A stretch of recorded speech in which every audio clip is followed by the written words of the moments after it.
నాకేదైనా తినాలనిపించినప్పుడు అడగడమే ఆలస్యం. కోరుకున్న వంటకమో లేదా చిరుతిండో సిద్ధం చేస్తున్న అమ్మ కోసం వారి చిన్నతనంలో అమ్మమ్మ ఏం వండేవారో తెలుసుకునే ప్రయత్నంలో మేడిపండు గుగ్గిళ్ళు గురించి తెలుసుకున్నాను. వాస్తవానికి అంతకు మునుపు మేడిపండు తినదగినది కాదని అనుకునేవాణ్ణి. కానీ మా అమ్మతో పాటు పలువురు పెద్దలు మేడిపండు గుగ్గిళ్ళు మేలు రకమని విశేషంగా చెప్పడంతో ప్రత్యేకత తెలుసుకోవాలని, తినాలని మీకు పరిచయం చేయాలనిపించింది.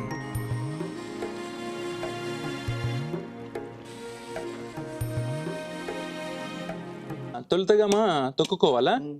సాధారణంగా పురుగులు ఉంటాయి అంటారు పండినాక. ఇప్పుడైతే ఇబ్బంది ఏమి ఉండదు.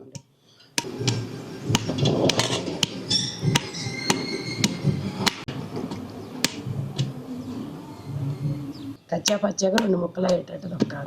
పూర్తిగా గుజుగుజుగా తొక్కడు, కచ్చాపచ్చాగా 2 ముక్కలు అయ్యేటట్టు తొక్కాలట. అమ్మమ్మ చేసేదా చిన్నప్పుడు?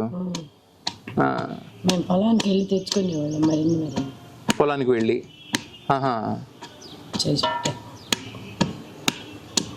సాధారణంగా ఆ రోజుల్లో ఇన్ని చిరుతిళ్ళు ఉండేవి కాదు కదా, కనుక ఇలాంటివే.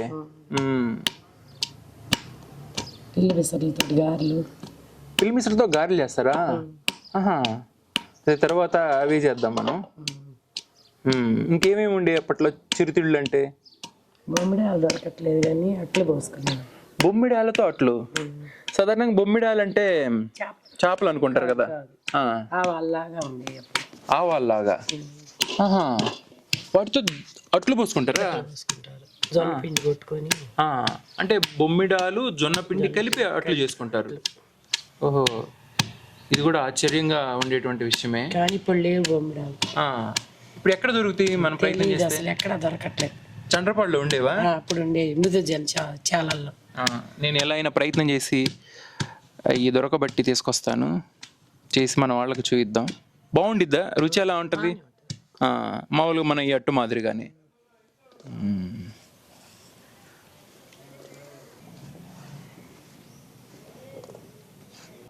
ఇందాక ఆకుపచ్చగా ఉంటే ఇప్పుడు ఏమన్నా ఆ రంగన మారిపోయి మెంతి వర్ణంలోకి వచ్చేసింది.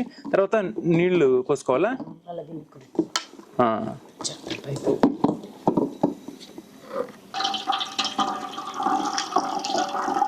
అవి కడికి వంచేసుకుంటే కసరంతా లేకుండా బాద్ది. విత్తనాలు కొంచెం ఉంటాయి కదా, అవన్నీ పోతాయి, బాగుంటాయి మొక్కలు. ఇప్పుడు తర్వాత ఇంకా ఉడికించుకోవడమేనా?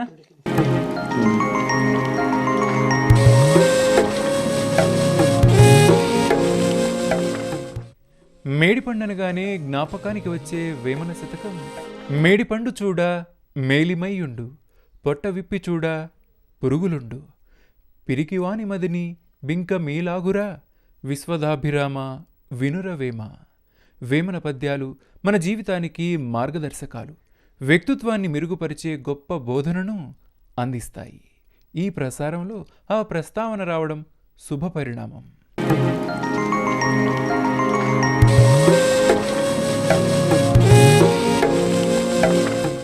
ఇది మంచి రుచిగా ఉంటుంది కదా, ఒంటికి మేలేంటి?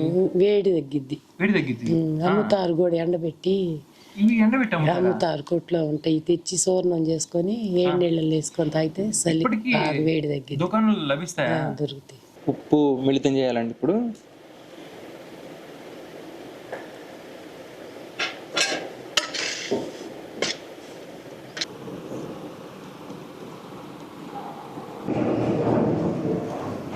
ఉడికినాయమ్మా? ఇప్పుడు ఏం చేయాలి తర్వాత? వడగట్టుకోవాలి.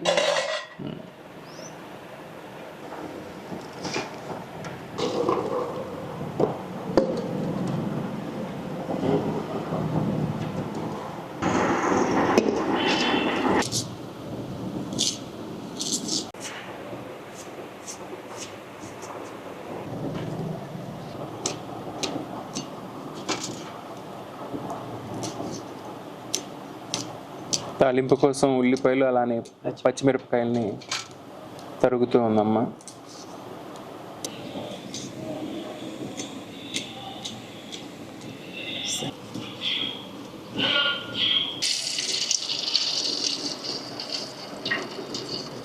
తాలింపు కోసం కాస్తంత నూనె వినియోగమైంది.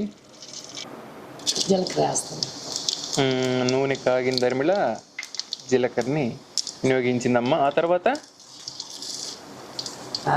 ఆవాలు.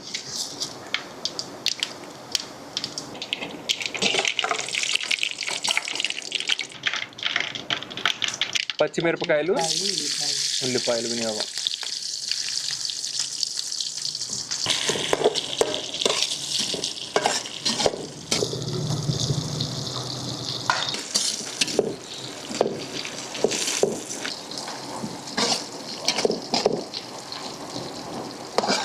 ఇటీవల చాలా మందిలో గమనించాను, అలానే మమ్మని కూడా, ఏంటంటే గొంతు మారిపోవడం, జలుబు చేయడం, కాస్తంత జ్వరం రావడం చాలా మందిలో గమనించాను. ఇప్పుడు ఎందుకో తెలియదు, వైద్యులకు చూపించిన మందులు వాడుతున్నా కూడా అలానే ఉంది. గత 2 వారాలుగా ఆ ప్రభావం ఉన్నది. పొలాన్ని పెద్ద పెద్ద చెట్లు ఉంటే పండుతీవి కూడా. పెద్ద చెట్లు అవి బావి దిబ్బల దగ్గర ఉంటాయి. మాకు బావిలు ఉంటాయి కదా పొలాల మీద. పండుతీవి కూడా పైకి ఎక్కి మా వదిన వాళ్ళకేమో నాకు నచ్చని కింద వేసేదాన్ని, నచ్చిని నోట్లు వేసుకొని తినేదాన్ని పండి. మా వదిన వాళ్ళు అందరం గడ్డికి వెళ్తాం కదా పొలానికి. అప్పుడు చెట్టు ఎక్కి కోసుకోవాలి. పెద్ద పెద్ద మర్రి చెట్లు ఆలంటాయి. వేగినట్లుంది కదా. ఆ తర్వాత కరివేపాకు వినియోగం.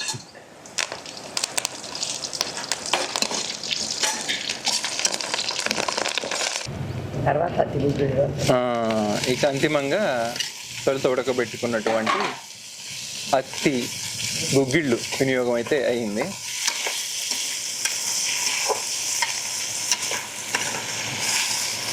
కాస్తంత అలా కలయి తిప్పి మరి కాస్తసేపు ఉడికించిన తర్వాత సిద్ధం కాబడుతుంది ప్రత్యేకమైన అత్తి పండ్లతో తయారు చేసినటువంటి గుగ్గిళ్ళు.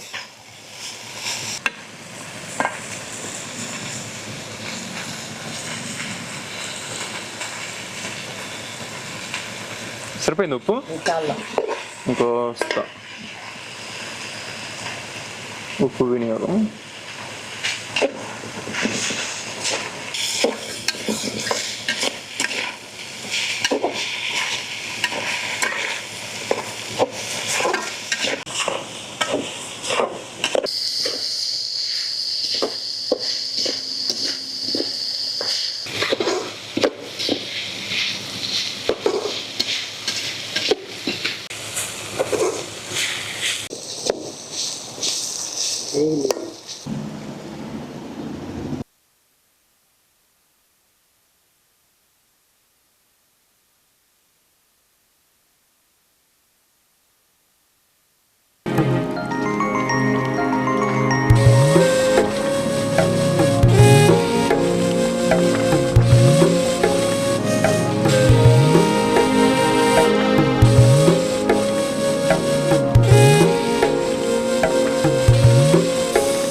కొద్దిగా నాకు తినగానే రేగి పండులాగా అనిపిస్తుంది మా కొంచెం.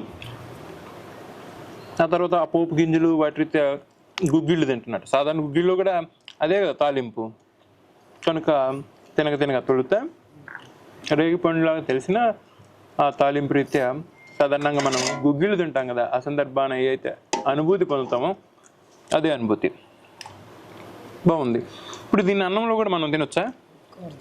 కొంచెం ముక్కలు కట్ చేసి ఇంకొంచెం ఇలా కాకుండా చిన్నవిగా తరుక్కొని వేపుడు కానీ కూర చేసుకోవచ్చు. ఇదైనా కూడా తినొచ్చాము బహుశా అన్నంలోకి, ఇబ్బంది ఉండదు. అంటే రుచిపరంగా కూడా బాగుంటుంది. అన్నంలోకి ఇప్పుడు ఉప్పు కారం చాలదు, వేపుకుంటే ఉప్పు కారం ఎక్కువ వేస్తాం. అన్నము చప్పదనంతో ఉంటుంది కనుక కొంచెం ఉప్పు కారం అనేది ఎక్కువ. కారం అంటే పచ్చిమిరపకాయ నుంచి వచ్చే కారమే. సాధారణంగా గుగ్గిళ్ళకి కూడా ఈ పచ్చిమిరపకాయ వినియోగం కాబట్టి ఆ కారం అలానే వస్తుంది.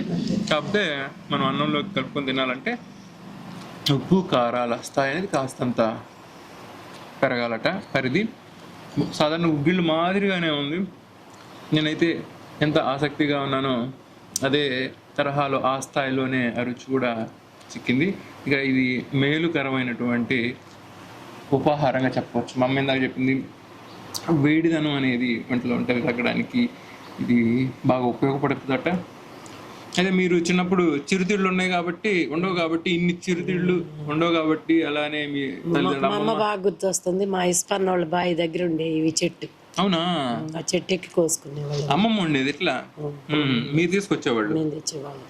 పండిన కాయలు అయితే అక్కడ తినేవాళ్ళు. చూసారా? అతికాయలు అంటారు పిన్న.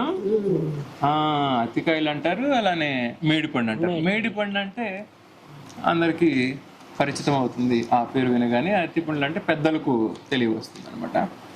ఎంతో ఆనందదాయకం. పూర్వపు రుచిని ఈ సందర్భాన మీకు తెలియపరచడం అన్నది మా అమ్మకు కూడా ఆనాటి జ్ఞాపకాలని ఈ విధంగా నేనైతే నెంబర్ వేసుకునేలా చేశాను. మా అమ్మమ్మ అలానే విశ్వనాథ మామయ్య వాళ్ళ ఇంటి దగ్గర బావి దగ్గర చెట్టు ఉంటుంది. మా అందరి పొలాలు అక్కడే. అక్కడ బావి దగ్గర పెద్ద చెట్టు ఉంటే మేము పిల్లలుగా ఉండేవాళ్ళం కదా. మా వదిన వాళ్ళు పెద్దోళ్ళు అయితే వాళ్ళ కింద ఉంటే కోరింది మేము తిని కొదవి కింద వేసి. నీకు బాగా ఇష్టం ఇది? మరి తిను. ఇప్పుడు తినలేదు. కొంచెం అయితే తింటావా? బాగుంది, చాలా బాగుంది.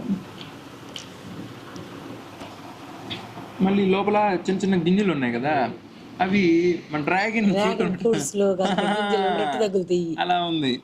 తింటున్నప్పుడు చిన్న చిన్న సూక్ష్మమైనటువంటి ఆ గింజలు తింటూ ఉంటే డ్రాగన్ ఫ్రూట్ తింటున్నటువంటి సందర్భాన రుచికరమైన అనుభూతి కాదు, తింటుంటే ఎలా పంటి కింద నలుగుతుందో ఆ విధమైనటువంటి అనుభూతి తెలుస్తుంది. ఈ సందర్భాన ఒక మంచి ఉపాహారంతో మీ ముందుకు రావడం అనేది ఎంతో ఆనందదాయకం. మరో ప్రసారంతో మళ్ళీ